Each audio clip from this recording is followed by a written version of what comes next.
I'm Andrea Ferrari from the University of Cambridge. I am the chair of the executive board of the Graphene Flagship, and I'm also the leader of the Optoelectronics Work Package. And in Cambridge, I'm the director of the Cambridge Graphene Center. So, can you briefly introduce the work package?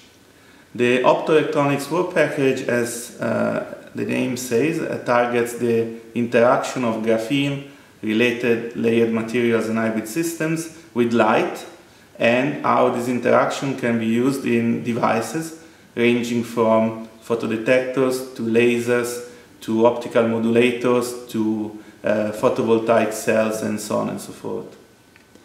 If we look a couple of years ahead, what do you think the outcome would become within your work package area?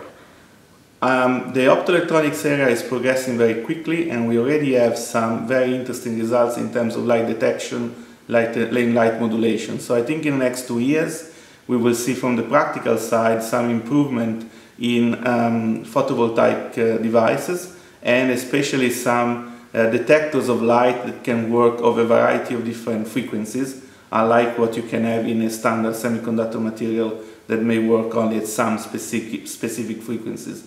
Also, we will have a variety of ultra-fast lasers working at a variety of different frequencies, powers, and pulse widths based on graphene.